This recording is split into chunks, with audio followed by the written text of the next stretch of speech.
Check out today's piece of fan art. It's an OC standing arm in arm with both new and classic versions of Arcoade. Do you prefer the miniskirt or the tried and true granny skirt? I'd take both any day, which means the artist is onto something. Thank you so much, Terumi.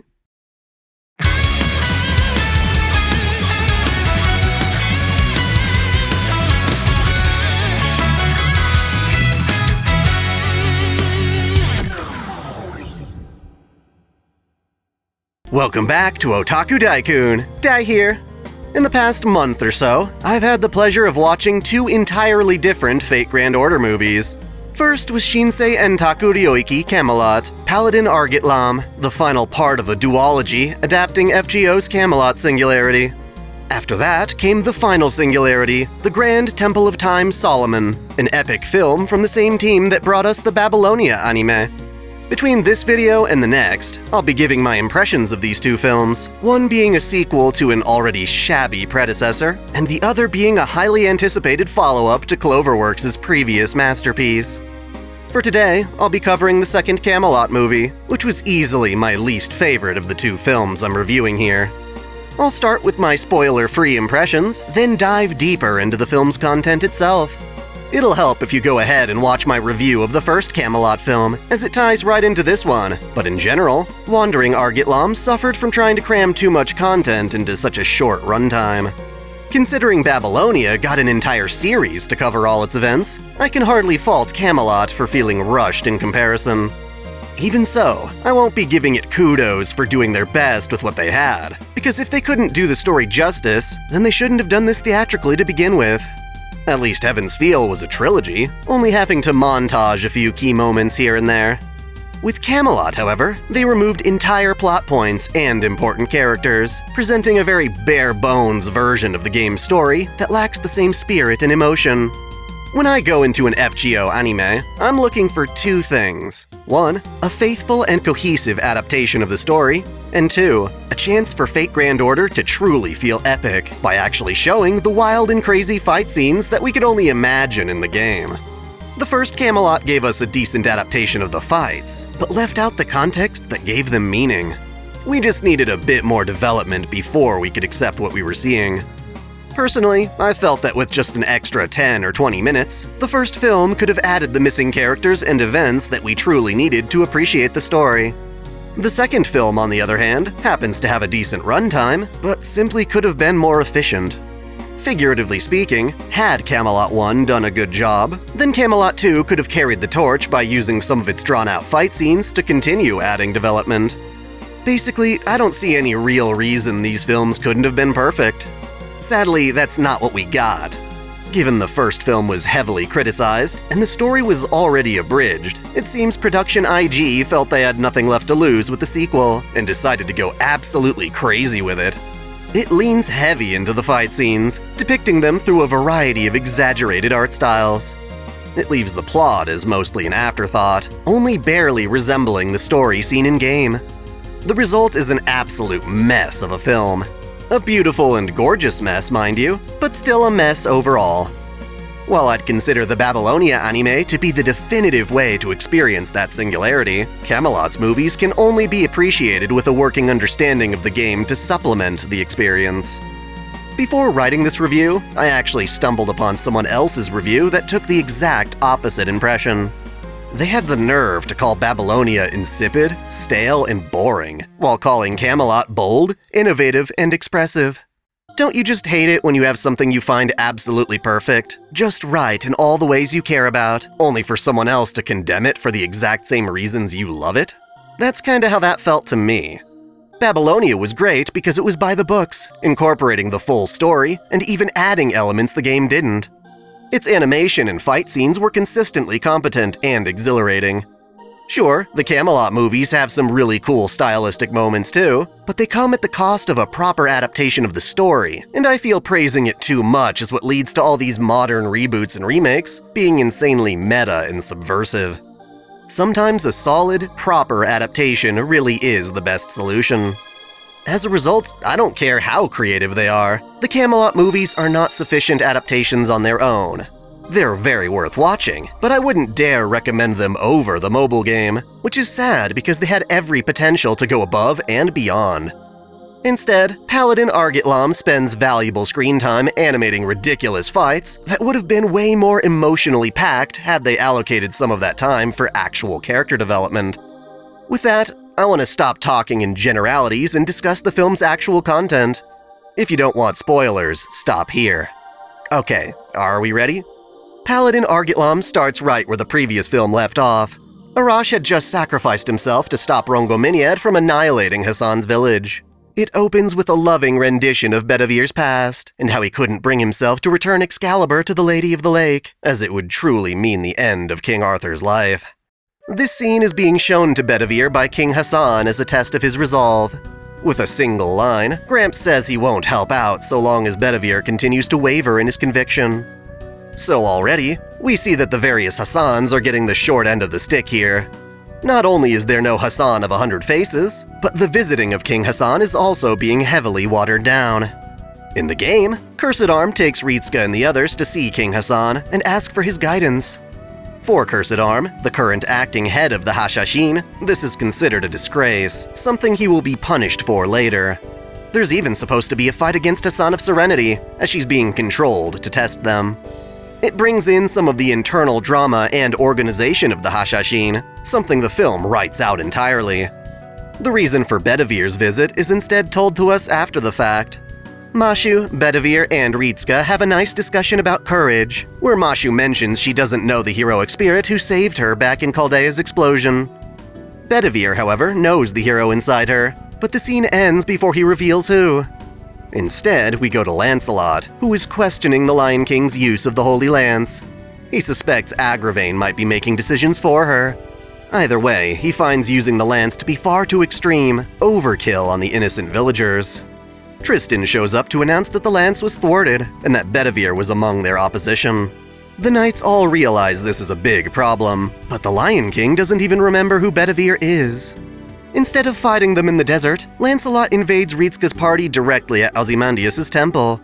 This is a fair decision, since fighting on the pyramid is actually pretty cool, and they all visited Ozzy after the fight anyway. Lancelot stubbornly fights the party, even after admitting the king's wrongdoing, but the battle is comedically interrupted when Mashu slams the crap out of him. An awesome fight then resumes outside the pyramid, as Mashu starts feeling Galahad's presence. She beats up a reluctant Lancelot while explaining that the Lion King is not the same king they swore loyalty to back in life. She gets him to back down, and after calling him Dad with a smile, his conviction is shattered. It's a beloved moment from the game that I'd say is decently portrayed here. Before it can really breathe, however, we're taken right back to Ozymandias being too stubborn to join the fight. Ritska calls him cowardly for not fighting back, despite having an army of sphinxes and a holy grail.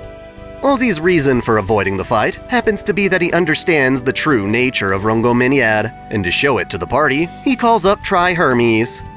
In the game, Ozzy simply tells Ritska to go out and seek Tri-Hermes, the Atlas computer located in Egypt. Ritska's supposed to go there and find Sherlock Holmes, but here, it seems Ozzy has conveniently built his pyramid right on top of it. Considering they were supposed to meet Sherlock, and that encounter is even shown in the Babylonia anime, it's sad to see the film doesn't do this, making it break the story's original canon. Without Sherlock, we don't get a very thorough explanation of what Tri-Hermes even is, and all of that revelatory dialogue is pushed onto Ozzy and Nitocris. That said, I do appreciate them elaborating on the Lion King's plan of using Rongominiad as an ark of sorts to endure incineration. It just seems like an ass pull, given how fast everyone just accepts Tri-Hermes. Basically, Ozzy's given up on resisting the end of the world, thinking he can't stop it anyway. Thankfully, after Mashu beat him up, Lancelot reveals he's actually been sheltering the Holy City's rejects, which he offers to help fight. We also reunite with Da Vinci, finding out she never died in the previous film.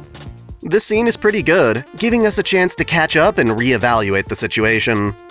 As Da Vinci explains that the Lion King is a divine spirit, Bedivere has a panic attack, recalling that the current king is the result of his own actions way back when.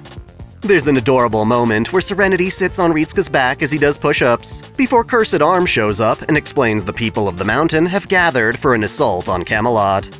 Apparently, Sanzang helped gather them all. Speaking of, with the exception of characters who were cut out altogether, like Tawara Tota, Sanzang is easily the worst adaptation. It's not that she isn't fun to watch, but rather, her reason for being in the story is kinda shallow in the films. Most of the time, she's just a third wheel who barely has a character arc. At least in the game, she had a flashy entrance, being attacked by sphinxes in the desert. Between Ritsuka and Tota, she was able to establish her quirky charm of making people into her disciples. The fact that she was actually invited to the Holy City, but deliberately rejected it, is really understated. I like how Cursed Arm and Serenity declare their intention to defeat Tristan specifically, not only because he massacred their people, but also because he was killed by poison in Legend. A separate scene has Ozzy and Nitocris changing their decision to stay out of the fight.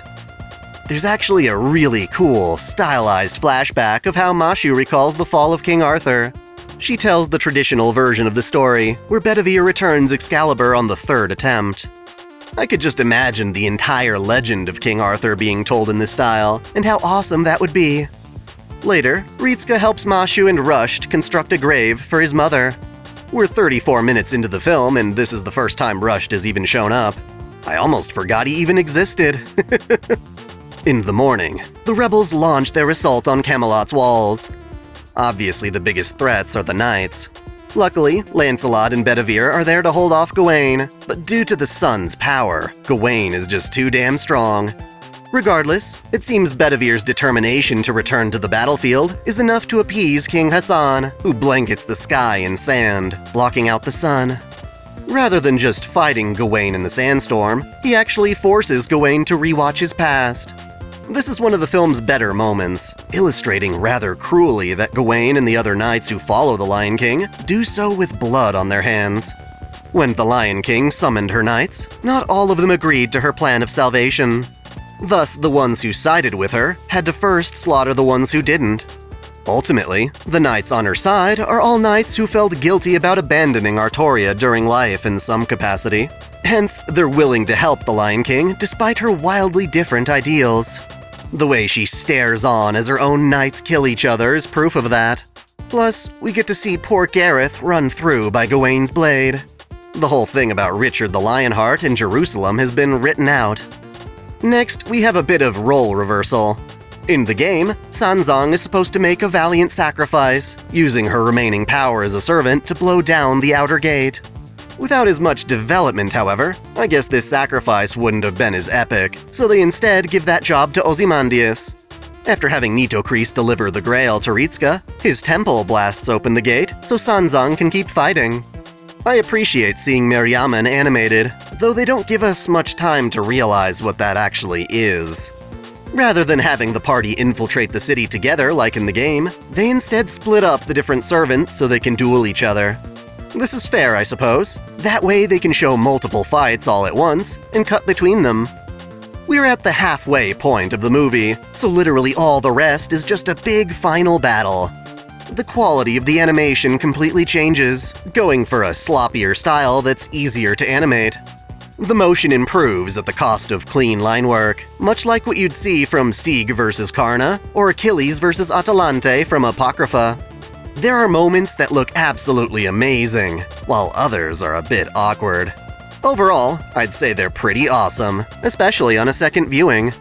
The Hassans fight Tristan, even though there are only two of them. It's exceptionally brutal, and it's conveyed very well. One thing that could also definitely be considered as an improvement is that Lancelot actually has his fight with Agravain. In the game, this took place off-screen, which was a bummer. I can't say they do a fantastic job developing him, but Agravain is an interesting character who loyally serves the Lion King as an advisor.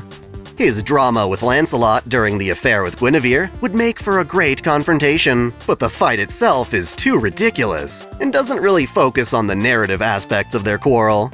This movie's fights are pretty intense, but this one is more like something Studio Trigger would put out. It's way too bizarre to feel like a natural part of this film.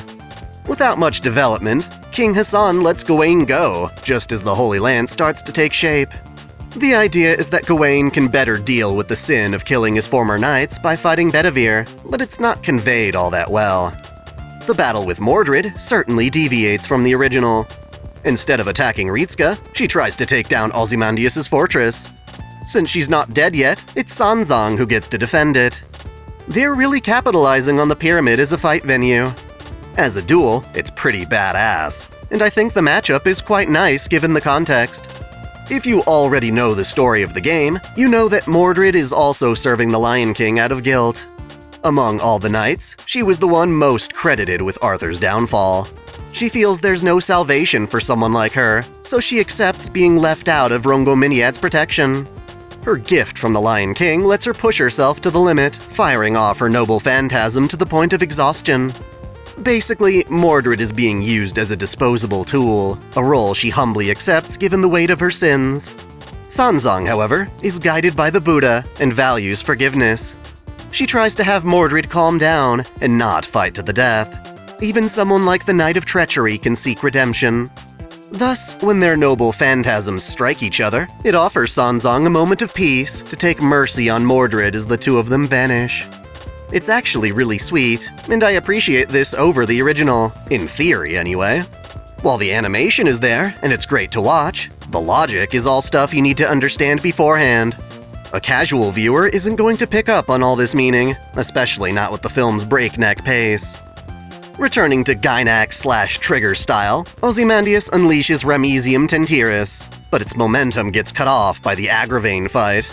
It gets so damn weird that you can hardly call it a fight anymore. Flashing lights, swords, fallen soldiers, destroyed buildings, all of it just bleeds together without a sense of cohesive space or consequence. It makes Ozymandias and Nitocris' sacrifice really confusing. In the game, it was a lot easier to follow that Ozzy needed to slam his fortress into the lance's barrier to destroy it, but the Lion King blasts the fortress with its light.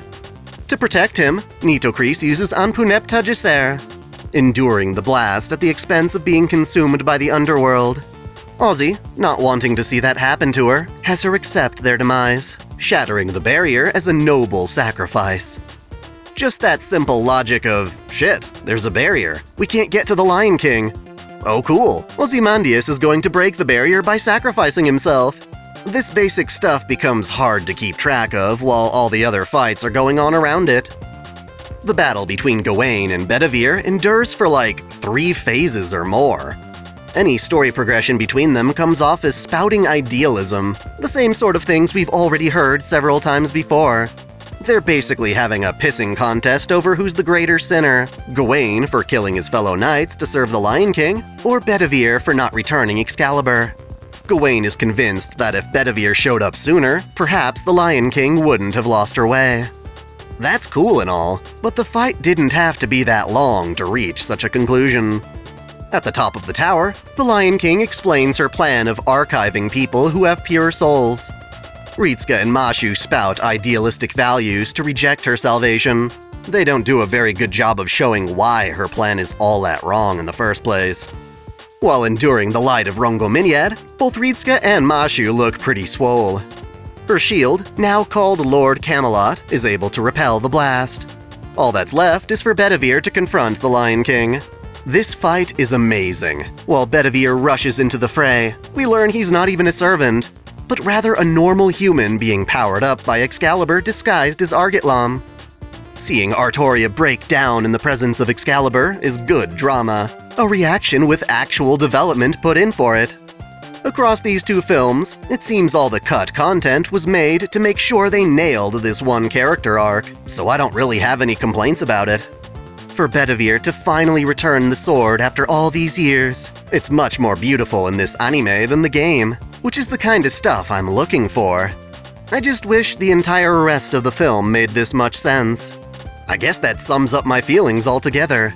This film is loaded with some really cool stuff, but it's organized and presented in such a sloppy fashion that you can't possibly make sense of it all without already knowing the game's story.